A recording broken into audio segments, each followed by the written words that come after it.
Bismillahirrahmanirrahim. Assalamualaikum warahmatullahi wabarakatuh. Saudara-saudari mahasiswa sekalian yang sama-sama berbahagia, pada siang hari ini kita bertemu kembali dalam mata kuliah Ekonomi SDM. Pada siang hari ini Bapak akan mengangkat salah satu judul mengenai fungsi desa dan ciri-cirinya yang perlu kita ketahui. Saudara-saudari mahasiswa sekalian yang sama-sama berbahagia, pada hakikatnya manusia adalah makhluk sosial yang mustahil bisa hidup sendiri. Setiap orang hidup di dunia ini pasti membutuhkan pertolongan dari orang lain. Sikap saling bergantung satu sama lain inilah yang kemudian menjadikan manusia hidup berkelompok dan bermasyarakat. Nah, yang Bapak jelaskan tadi itu adalah merupakan salah satu definisi bagaimana kita sebagai makhluk sosial yang tidak terlepas dari kekuatan sosial yang perlu kita bina dalam kehidupan bermasyarakat, berbangsa, dan bernegara. Pada prinsipnya, masyarakat desa merupakan kelompok manusia atau individu yang secara bersama-sama tinggal di suatu tempat yang saling berhubungan. Biasanya di dalam masyarakat desa akan terjadi interaksi yang dilakukan secara teratur dan terstruktur. Nah, ini adalah merupakan salah satu definisi dari masyarakat desa, yang dimana manusia-manusia yang terdapat di dalamnya itu secara bersama-sama tinggal dalam suatu wilayah tempat dan saling berhubungan antara satu dengan lain. Artinya, komunikasi di antara mereka itu sangat intens, dan hal itu bisa dibuktikan atau ditandai dengan adanya penyelesaian masalah secara musyawarah dan mufakat. Jika terjadi persoalan yang ada di desa tersebut, maka biasanya masyarakat desa secara bersama-sama berkumpul untuk membicarakan dan menyelesaikan persoalan yang dihadapi. Ya, misalnya tentang gangguan keamanan, tentang kesejahteraan, pengadaan air misalnya, kemudian sistem irigasi perairan pada sawah-sawah yang mereka akan airi, itu biasanya dimusyawarahkan. Termasuk juga pemilihan kepala desa itu sendiri, kepala dusun dan lain sebagainya. Semua itu dibicarakan secara bersama-sama, dimusyawarahkan dan dimufakatkan. Termasuk juga ketika masyarakat di desa tersebut ingin membangun suatu bangunan rumah tempat tinggal, maka secara rame-rame dan bergotong royong tanpa mengharapkan balas upah dan jasa, mereka saling bantu-membantu. Yang penting masyarakat yang lainnya itu bisa dapat hidup secara baik, dan itu adalah merupakan salah satu ciri khas yang ada dalam masyarakat pedesaan. Melansir dari ensiklopedia Britannica, desa adalah kelompok atau komunitas yang tidak padat penduduk, dengan kegiatan ekonomi utama berupa produksi pangan dan bahan-bahan mentah. Sedangkan menurut Undang-Undang Nomor 6 Tahun 2014 tentang desa, desa adalah kesatuan masyarakat hukum yang mempunyai batas wilayah yang berwenang untuk mengatur dan mengurus kepentingan masyarakat setempat. Nah, ini adalah beberapa pengertian menurut ensiklopedia Britannica dan juga menurut Undang-Undang Nomor 6 Tahun 2014. Ya, saudara-saudari mahasiswa sekalian, mengenal pengertian desa itu pada dasarnya bisa juga kita lansir dari KBBI atau Kamus Besar Bahasa Indonesia, bahwa desa secara etimologi berasal dari bahasa Sanskerta, yaitu deca atau desa. yang berarti tanah air atau tanah kelahiran. Sementara itu, menurut Kamus Besar Bahasa Indonesia atau KBBI, desa adalah suatu kesatuan wilayah yang dihuni oleh masyarakat, oleh sejumlah keluarga yang memiliki sistem pemerintahan sendiri. Nah, secara umum desa adalah kesatuan hukum yang memiliki kewenangan untuk mengatur dan mengurus kepentingan masyarakat setempat berdasarkan asal-usul atau adat istiadat setempat. Nah, juga dapat dikatakan sesuai dengan hasil dan perpaduan ya, sebagai hasil dan perpaduan antara kegiatan sekelompok manusia dengan lingkungannya. Ini adalah merupakan salah satu pengertian desa dari makna yang lain. Nah, sebetulnya ada beberapa pengertian desa menurut para ahli. Salah satu diantaranya adalah Rifai Siddiq, bahwa desa adalah suatu wilayah yang memiliki tingkat kepadatan rendah yang dihuni oleh penduduk dengan interaksi sosial yang bersifat homogen. Ya.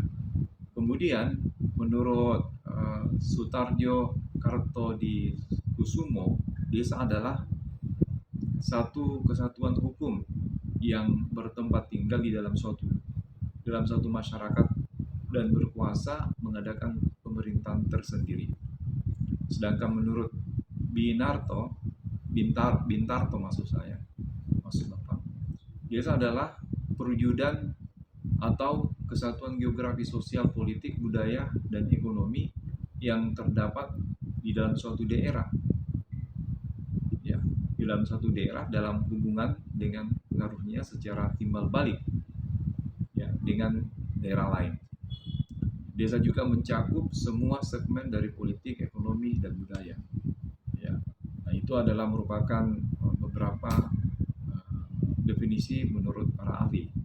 Kemudian selanjutnya, saudara-saudari mahasiswa sekalian, kita lanjut pada ciri-ciri desa. Bagaimanakah sebetulnya ciri-ciri desa yang bisa dikatakan sebagai sebuah desa? Nah, desa memiliki beberapa karakteristik yang mencakup berbeda dengan perkotaan. Adapun ciri-ciri desa adalah sebagai berikut. Salah satu di antaranya adalah kehidupan masyarakat desa dianggap sangat erat dengan alam. Jadi masyarakat di daerah pedesaan itu memang sebagian besar mereka akrab dengan alam. Artinya mereka selalu menjaga kelestarian alam. Ya. Dan memang sebagian besar masyarakatnya itu bergerak pada sektor pertanian perkebunan dan juga mencari penghasilan dari pemanfaatan alam. Nah, misalnya saja mencari ikan di laut atau di sungai, ya.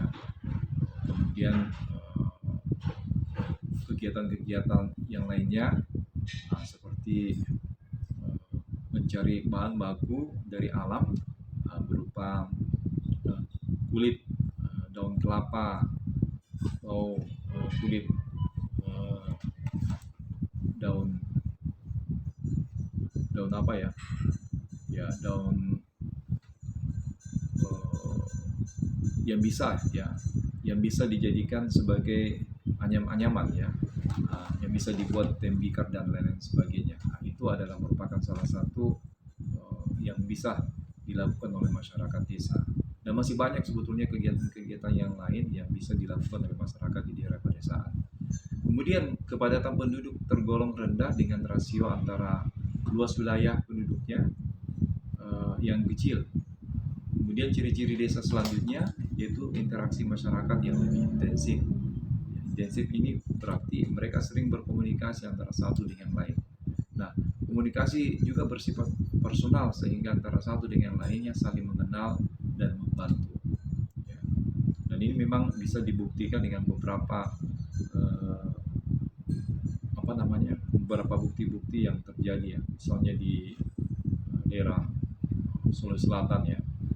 Itu ketika ada masyarakat desa ingin membangun rumah, maka warga-warga yang lainnya itu saling bantu-membantu, ada yang menyiapkan air minum, ada yang memberikan kue, kemudian kemudian masyarakat yang lainnya itu yang bapak-bapaknya itu membantu untuk mendirikan ya tiang-tiang rumah, kemudian ada yang memaku, kemudian mengatap dan lain sebagainya. Bahkan ada juga di daerah Sulawesi Selatan itu yang memindahkan rumah dari tempat satu ke tempat lain. Jadi semuanya bergotong royong ya mengangkat rumah. Satu rumah panggung itu diangkat, dipindahkan dari tempat satu ke tempat yang lain. Nah, seperti itu. Dan masih banyak lagi contoh-contoh yang bisa kita berikan. Kemudian masyarakat desa juga memiliki solidaritas yang sangat kuat. Kemudian mobilitas masyarakat desa juga cenderung lebih rendah. Nah, sebab pekerjaan dan ikatan masyarakat yang terbatas membuat penduduk desa jarang sekali bepergian atau pergi ke tempat yang jauh. Artinya mereka hanya bergelut dan beraktivitas di wilayah pedesaan itu. Ketika mereka ingin keluar, mungkin juga bisa keluar untuk mencari sumber yang lain. Kemudian sebagian besar aktivitasnya tertuan dan tertumpuk di desa tersebut. Kemudian berikutnya yang perlu juga kita bahas adalah fungsi desa. Bagaimana sebetulnya fungsi desa? Nah, setiap manusia atau individu tertentu akan menggunakan perasaan, pikiran, dan hasratnya untuk berinteraksi terhadap lingkungannya. Ya, hal inilah juga yang kemudian menjadikan seorang manusia saling membutuhkan antara satu sama lain. Secara umum, fungsi desa antara lain sebagai hinterland. Apakah sebetulnya itu hinterland? Salah satu fungsi desa yaitu sebagai hinterland atau daerah dukung yang memberikan bahan pokok seperti padi, ya sehingga bisa mensuplai kebutuhan masyarakat secara umum, termasuk kebutuhan masyarakat di daerah perkotaan. Nah, inilah yang dimaksud dengan desa sebagai hinterland. Ya. Misalnya saja selain padi ada juga jagung hingga ketela yang bisa dimakan oleh masyarakat di daerah pedesaan itu sendiri, desa-desa yang lain, kemudian penduduk perkotaan. Nah, tidak hanya itu, desa juga menyediakan beragam makanan lain seperti kacang, kedelai, sayur-sayuran, dan jenis buah-buahan. Jadi mayoritas kebutuhan-kebutuhan masyarakat di desa tersebut, kemudian di desa lain maupun kebutuhan masyarakat daerah perkotaan biasanya disediakan oleh masyarakat atau orang yang tinggal di daerah pedesaan, khususnya padi. Produksi padi di Indonesia adalah merupakan salah satu negara agraris dan sebagian besar masyarakatnya itu bercocok tanam, khususnya tanaman padi. Kemudian yang lain-lainnya seperti yang Bapak sebutkan tadi. Kemudian yang kedua, sebagai pelestari kearifan lokal. Nah, fungsi desa selanjutnya yaitu sebagai pelestari kearifan lokal. Jadi banyak sekali kebudayaan lokal yang hingga kini tetap lestari di masyarakat pedesaan. Dengan adanya desa, maka kebudayaan lokal akan senantiasa terjaga dan terus berkembang. Jadi, kearifan lokal ini salah satu diantaranya seperti tari-tarian ya. Tari-tarian yang berasal dari salah satu desa. Kemudian kerajinan tangan, kemudian makanan ya, makanan kecil, cemilan, dan makanan berat. Itu biasanya orang desa mempunyai karakteristik tersendiri dalam mengolah suatu makanan, dan makanannya itu tidak kalah enak dengan makanan-makanan yang ada di daerah perkotaan. Kemudian juga di selain itu desa juga sebagai sumber penghasilan makanan. Penghasil makanan di sini didapatkan karena wilayah desa lebih banyak tersedia bahan mentah, ya, dan lahan pertanian. Sementara itu pengelolaannya dilakukan di kota karena mudahnya transportasi dan teknologi yang lebih memadai. Kemudian berikutnya, ya, fungsi desa itu sebagai sumber tenaga kerja. Jadi masyarakat desa yang hidup berdasarkan gotong royong menjadi kekuatan berproduksi dan kekuatan membangun atas dasar kerja sama dan saling pengertian. Nah, ini yang biasanya terlihat dalam masyarakat wilayah pedesaan. Kemudian mitra pembangunan, ya, mitra pembangunan. Maksudnya mitra pembangunan di sini tidak hanya sebagai sumber tenaga kerja, masyarakat desa juga berfungsi sebagai mitra pembangunan wilayah kota.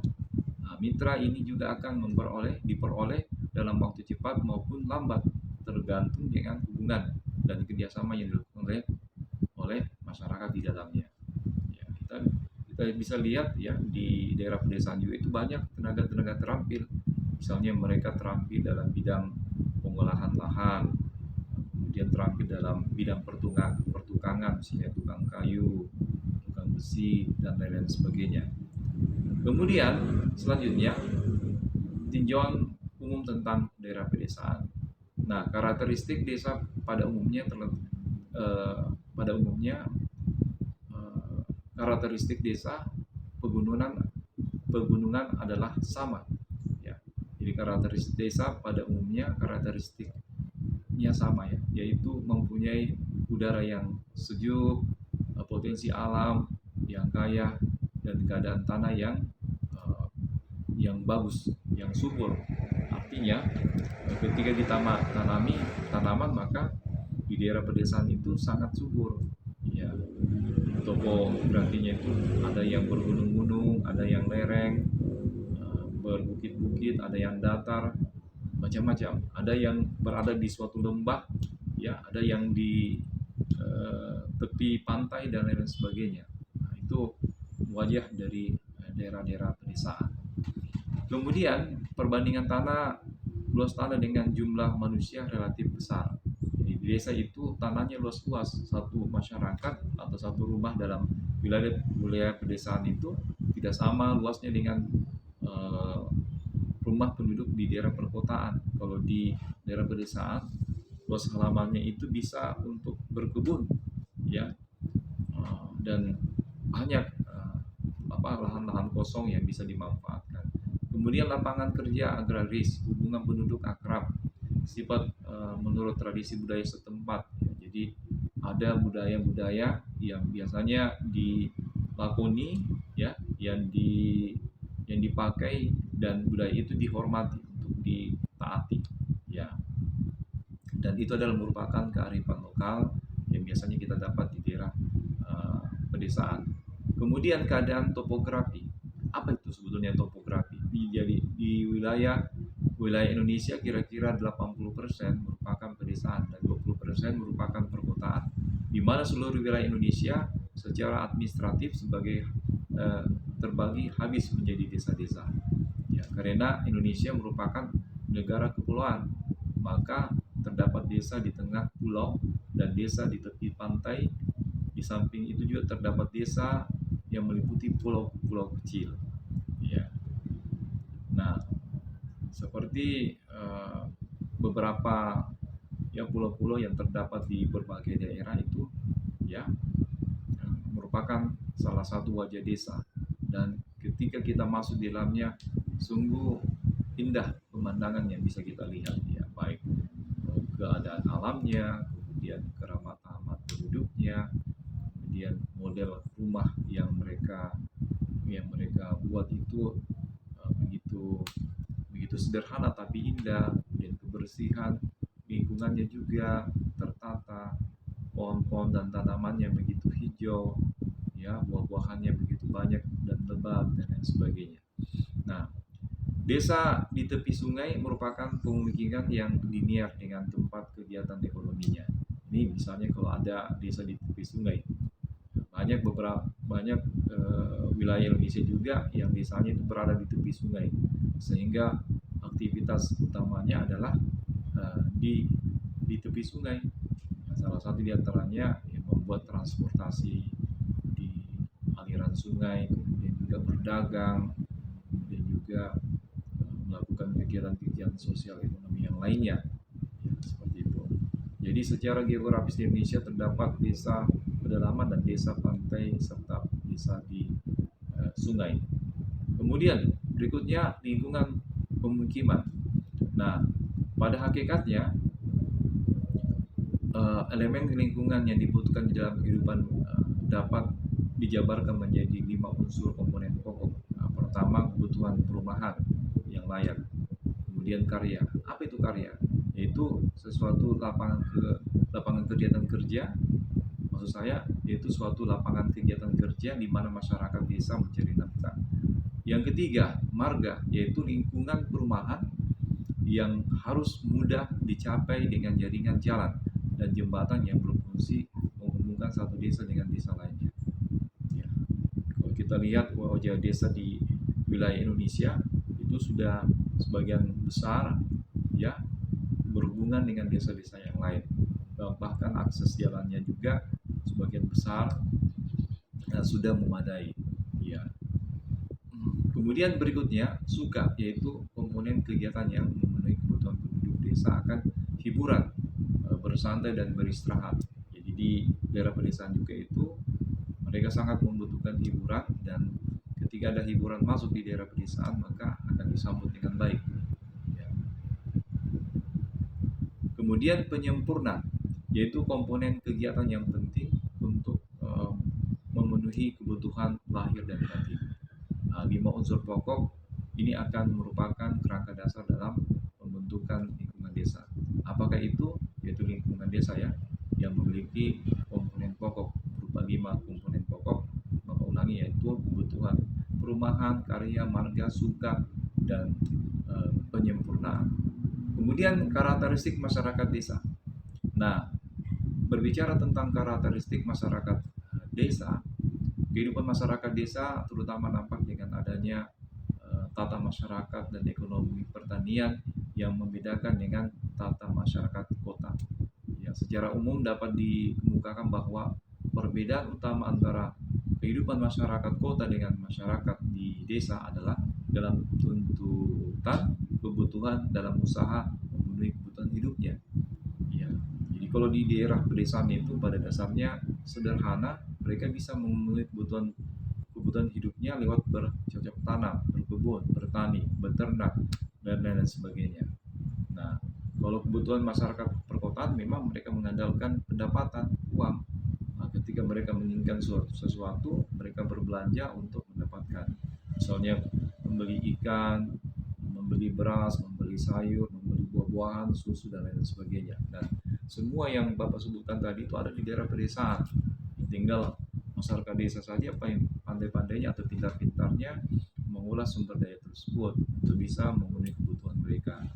Ya.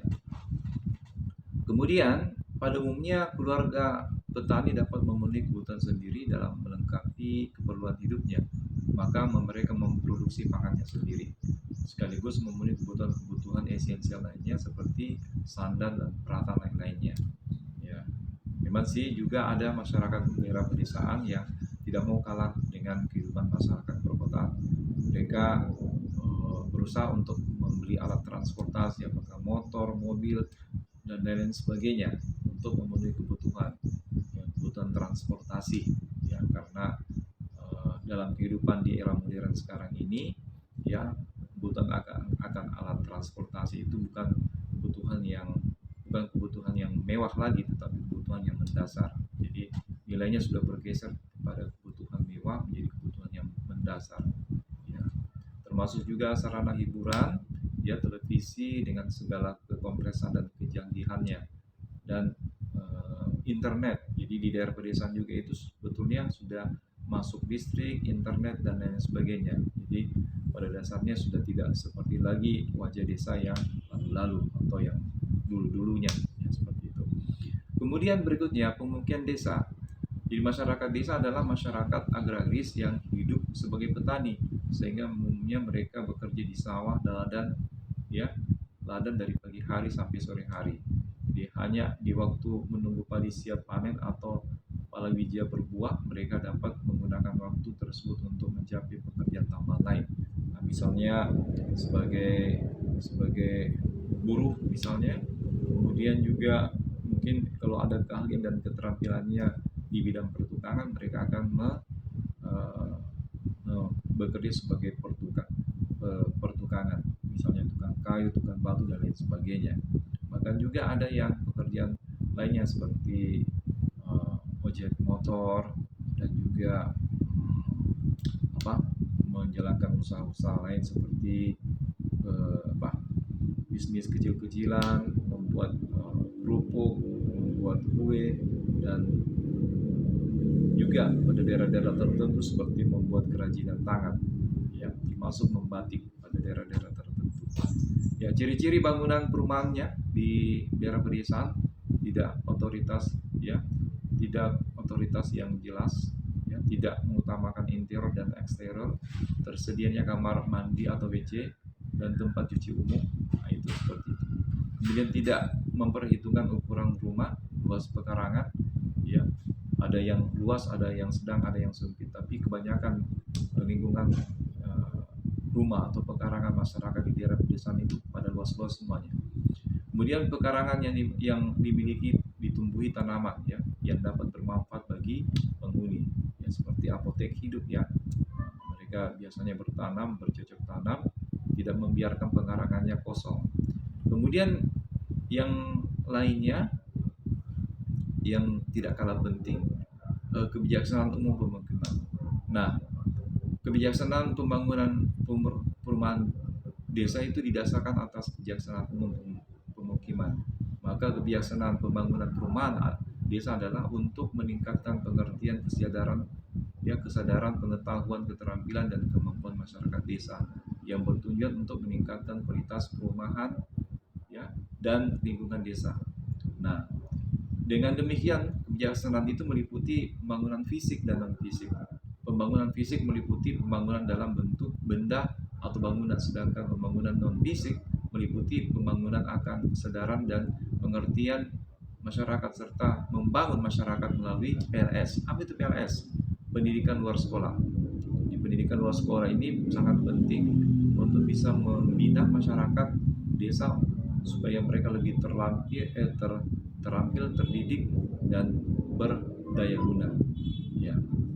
Kemudian adapun pelaksanaan ditekankan pada penggunaan teknologi tepat guna, yaitu dengan pemanfaatan sumber daya yang ada melalui PLS atau pendidikan luar sekolah, mengadakan pendekatan pada masyarakat dengan memberikan bimbingan dan penyuluhan serta percontohan untuk kemudian dipelihara dan dikembangkan oleh penduduk secara gotong royong. Nah, kemudian kebijaksanaan pembangunan yang menyangkut pembangunan fisik dalam pengadaan perumahan desa didasarkan pada, pertama, pengadaan perumahan dan lingkungan desa terutama diarahkan tercapainya syarat minimum bagi suatu kehidupan yang layak dengan memenuhi syarat kesehatan teknik. Kemudian pemugaran perumahan di lingkungan desa penyelenggaranya didasarkan pada usaha-usaha swadaya dan gotong royong masyarakat dengan pengarahan, bimbingan, dan bantuan pemerintah. Nah, bantuan pemerintah ini biasanya terjadi ketika ada bencana dan musibah atau program pemberdayaan masyarakat dan program kesejahteraan masyarakat dengan adanya bantuan-bantuan pemerintah yang diperuntukkan untuk masyarakat daerah pedesaan, sehingga taraf kesejahteraan sosial dan ekonominya bisa meningkat. Kemudian usaha-usaha pemerintah terutama ditujukan pada masyarakat yang kurang mampu. Usaha-usaha tersebut adalah seperti pemugaran lingkungan dan peningkatan kualitas perumahan bagi masyarakat desa swakarya. Kemudian pemugaran lingkungan perumahan bagi masyarakat desa swadaya. Kemudian pengadaan sarana yang dapat menunjang kemampuan masyarakat bagi masyarakat desa swasembada. Kemudian untuk dapat membina kegiatan masyarakat dalam pembangunan perumahan desa perlu diperhatikan faktor-faktor penunjang seperti terbentuknya organisasi kerja, gotong royong, ya, tersedianya lembaga-lembaga yang mendukung program pembangunan perumahan desa seperti koperasi unit desa. Koperasi unit desa ini sangat bermanfaat bagi kehidupan masyarakat desa karena lewat koperasi unit desa mereka bisa terangkat derajat perekonomiannya sehingga mampu memenuhi kebutuhan hidupnya baik secara baik secara internal dan eksternal, ya. Nah, seperti itu, baik dalam skala kecil, menengah maupun besar. Nah, kita melihat bahwa suasana alam pedesaan itu begitu damai, begitu tenang, ya. Dan ketika kita ingin melihat pemandangan desa seperti apa, maka biasanya kita menelusuri, ya, daerah-daerah pedesaan. Tidak Tidak usah terlalu jauh, di kota Kendari saja, di Yasiril Sulawesi Tenggara ini banyak sekali pemandangan alam desa yang betul-betul memukau, ya, serta indah dipandang mata. Ya, ketika Bapak sebagai pembimbing KKN 2 tahun yang lalu di Kolaka Timur itu, ketika masuk di daerah bimbingan Bapak itu, suasana pedesaan begitu terasa, di mana sawah kiri kanan membentang luas tanpa batas, kemudian unggas-unggas yang bertembangan berhijau, ya, kemudian panorama alam desa yang begitu tenang damai, ya, masyarakat desa yang berkumpul, bercengkrama, bermain bersama, itu memberikan perasaan tersendiri sehingga kita, ya, merasa terharu dalam suasana seperti itu. Kemudian tingkah laku dan budaya, ya, yang menghambat dan membantu timbulnya masalah kesehatan dapat dilihat sebagai berikut. Nah, ini masalah tingkah laku dan budaya. Kemudian tingkah laku dan budaya yang menghambat timbulnya masalah kesehatan lingkungan kemungkinan salah satu yang antaranya misalnya warga masyarakat memiliki keinginan untuk memiliki derajat kesehatan yang baik, terbukti dengan keinginan untuk berobat ke puskesmas atau dokter bila sakit. Nah, ini tingkah laku yang bagus dan positif. Kemudian warga masyarakat mau bergotong royong untuk memelihara lingkungan, terbukti dengan peran sertanya dalam kegiatan masyarakat seperti membangun masjid dan sekolah. Dan masih banyak lagi tingkah laku positif yang tercermin dalam masyarakat daerah pedesaan. Kemudian kondisi non fisik, tingkah laku dan budaya yang membantu menghambat masyarakat masalah kesehatan dan lingkungan pemukiman, ya. Salah satu contohnya kondisi sosial ekonomi masyarakat yang umumnya petani penggarap yang miskin dan golongan pegawai rendah, sehingga pendapatan per kapita warga masyarakat rendah. Mereka umumnya tidak mampu sehingga ragu-ragu untuk membelanjakan uangnya untuk keperluan sarana sanitasi dan higiene lingkungan dan pemukimannya. Keadaan ini adalah keluhan pokok dari warga masyarakat. Jadi pada dasarnya bukan mereka tidak mau untuk berubah menjadi lebih sehat lagi, tetapi ada keraguan-raguan di dalamnya.